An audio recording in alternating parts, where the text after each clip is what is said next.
ஓம் சாயிரா சாயிரா ஓம் சாயிரா சாயிரா ஓம் சாயிரா சாயிரா அன்பே சாயிரா பேரன்பே சாயிரா அகிலம் தளிக்க ஆத்மா விழிக்க அனுதினம் சாயிரா எங்கள் அன்பே சாயிரா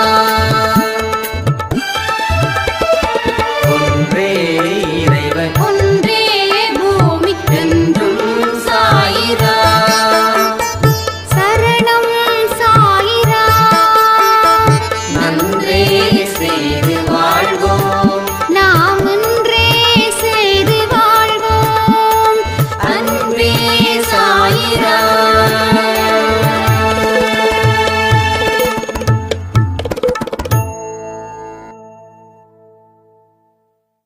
சாயிரா. என் உயிரின் உயிரானவர்களே, அனைவருக்கும் இந்த நாள் நல்ல நாளாக அமைய சாயப்பா கிட்ட பிரார்த்தனை பண்ணி இந்த பதிவை நான் ஆரம்பிக்கிறேன். தேடுதல்கள் இல்லாத வாழ்க்கையில எந்த சுவாரஸ்யமும் இல்லை.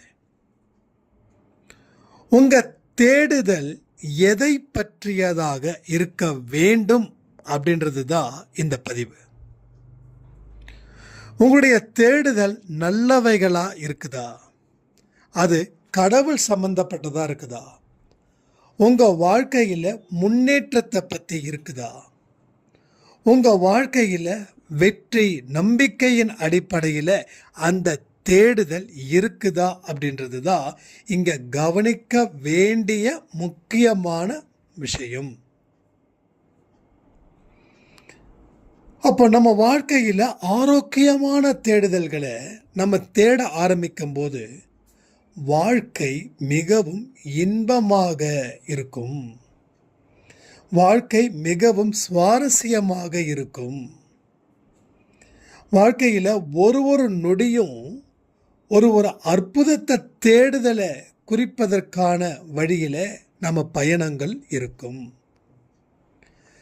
நம்ம பாருங்க, சில பயணங்கள் நம்மளை சந்தோஷமாக்குது, சில பயணங்கள் நம்பிக்கையை கொடுக்குது, சில பயணங்கள் ஒரு மோசமான அனுபவத்தை கொடுக்குது. அப்போ சந்தோஷமான பயணத்தை நாம தொடர விரும்பணுமா வேண்டாமா? அப்போ அந்த சந்தோஷமான பயணம் எங்க இருக்குதுன்னா நம்ம மனதில் தான் அந்த பயணம் இருக்குது. நீங்கள் எதை தேடி போகிறீங்களோ அந்த இடத்துக்கு போய் சேர்ந்துருவீங்க, சந்தேகமே வேண்டாம். எதை நீங்கள் அதிகமாக நினைக்கிறீங்களோ நீங்கள் அதுவாகவே மாறிவிடுவீர்கள். விவேகானந்தர் சொன்னது. நீ அப்படின்றது யாருன்னா உன்னுடைய எண்ணங்களே தவிர வேற எதுவும் இல்லை.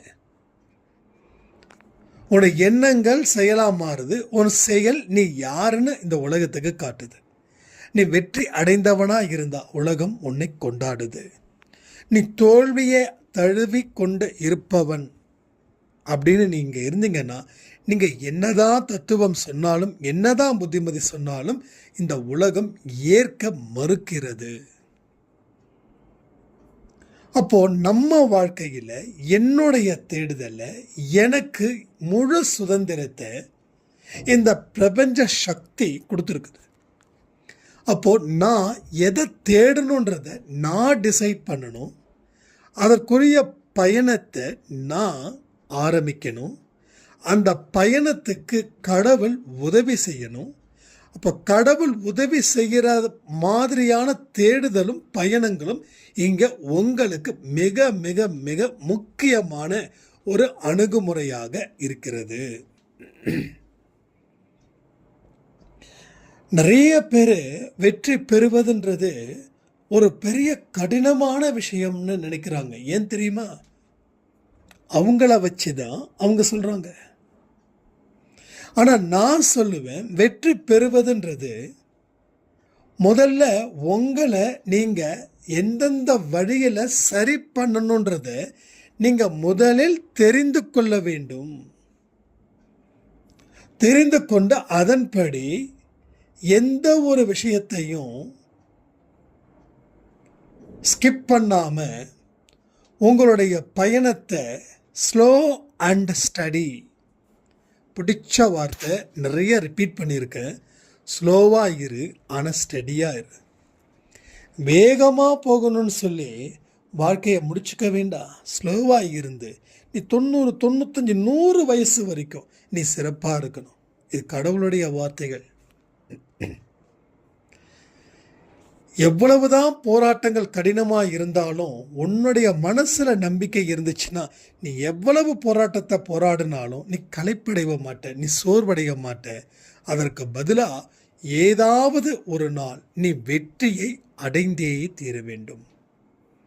வெற்றியை தாண்டி உன் வாழ்க்கையில் இனி எதுவுமே இல்லை. இந்த நாளில் சாயப்பா சொல்லக்கூடிய வாக்கு தத்துவம், நீ வெற்றியை தாண்டி எதையுமே பெற முடியாது. போ, உனக்கு வெற்றி உண்டு, நீ பாட்டுக்கு வேலையை பாரு, அவ்வளோதான். இதை நம்பி இந்த நாள் முழுவதும் இதே பயணத்தை நீங்கள் தொடங்குங்க. இன்னைக்கு தான் உங்களுக்கு வெற்றி இல்லை, இன்னைக்கு தான் இல்லை. இன்னைக்கு தான் இல்லைன்னா என்றைக்குமே இல்லைன்னு அர்த்தம் இல்லை. நல்லா புரிஞ்சுக்கணும். ஒரு வார்த்தைக்கு இன்னொரு அர்த்தமும் உண்டு. என்னால் வெற்றி பெற முடியலைங்க, பாருங்க இன்னைக்கு என்ன ஜெயிச்ச, எஸ் இன்னைக்கு தான்ப்பா நீ ஜெயிக்கல. அதை உன்னுடைய வாயில இருந்து வார்த்தைகள் மூலமாக கடவுள் உனக்கு என்ன சொல்ல வராருன்னா, இன்னைக்கு வெற்றி பெற முடியல, ஆனால் நாளைக்கு காத்து ஓன் திசை.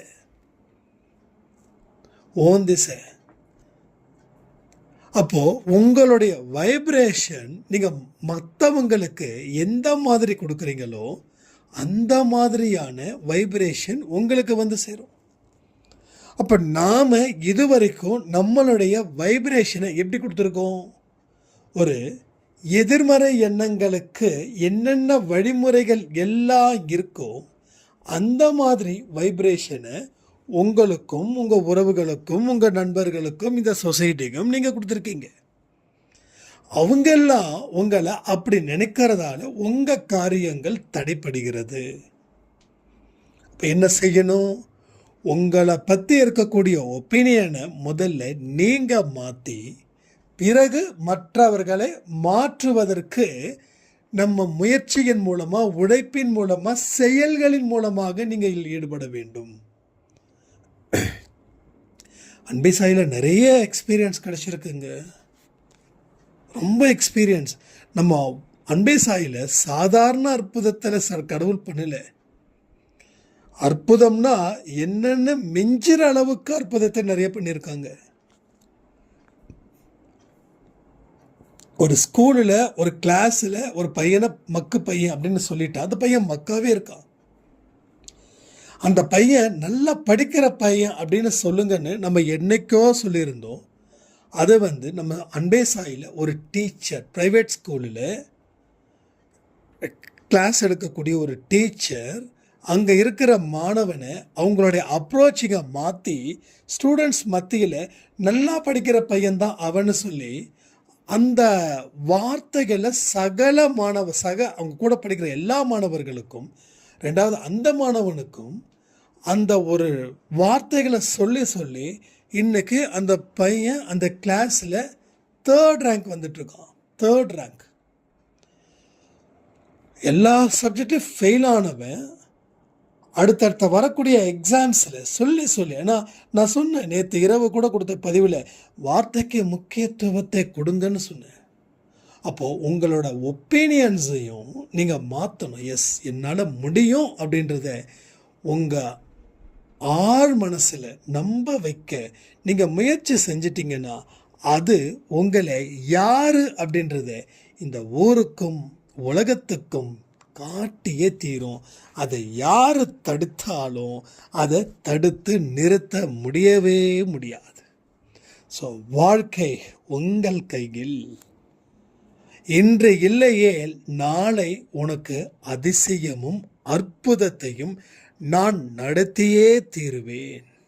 இதுதான் இன்றைய வாக்கு தத்துவம். ஸோ ஹாப்பியாக இருங்க, சந்தோஷமாக இருங்க. ஒரு பிரார்த்தனை பண்ணிடலாமா? சாயப்பா,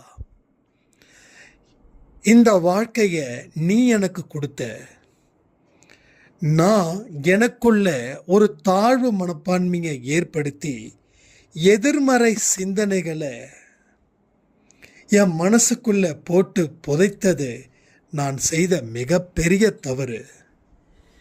என்னை மன்னித்து விடுங்கள். இந்த நொடியில் இருந்து நான் உன்னுடைய குழந்தையாக மாற வேண்டுமென்றால் நேர்மறை எண்ணங்கள் கொண்ட குழந்தையாக மாறி இந்த ஊருக்கும் இந்த உலகத்துக்கும் நான் யார் என்று காட்ட செய்வேன். அதற்கு உங்களுடைய உதவியும் உங்களுடைய ஆசீர்வாதமும் எனக்கு தயவு செய்து பிச்சை இடுங்கள். இனி என்னுடைய வாழ்நாள் முழுவதும் உங்களுக்கு நன்றி கடன் செய்வேன். இந்த அன்பை சாய் குடும்பத்தில் நான் மிகப்பெரிய சாட்சியாக மாறுவேன். நீர் சொன்ன ஒரு வார்த்தையின்படி வெறும் கைகளுடன் உன்னிடம் வந்தேன், நின்றேன், பிரார்த்தனை செய்தேன். இன்று நீ எனக்கு சகல வசதி கலந்த வாழ்க்கையையும் என் இரு கைகளில் கொடுத்து என்னை இந்த நொடி ஆசீர்வதிக்கப்பட்டதற்காக நன்றி. என்னுடைய பாவங்களை தீர்த்து எனது புண்ணியங்களை பெருக்கி என்னுடைய ஒவ்வொரு செயல்களிலும் நீர் நிலைத்து நிற்பீராக. உன்னை விட்டால் எனக்கு எந்த கதியும் இல்லை சாயப்பா. நாங்கள் வாழ வேண்டும். எங்கள் குடும்பம், எங்கள் உறவுகள், எங்கள் அன்பே சாய் குடும்பத்தில் இருக்கிற ஒவ்வொருத்தவங்களும் அற்புதமான அதிசயமான வாழ்க்கையை உன்னுடைய நாமத்தினால் இந்த நொடி நாங்கள் அடைந்து கொண்டு இருக்கிறோம். அதை நாங்கள் முழுவதுமாக உணர்கிறோம். இப்படிப்பட்ட வாழ்க்கையை கொடுத்ததற்காக நன்றிகளை சொல்லி இந்த பிரார்த்தனையை நான் முடிக்கிறேன். நன்றி, நன்றி, நன்றி சாயப்பா. சந்தோஷமா இருங்க.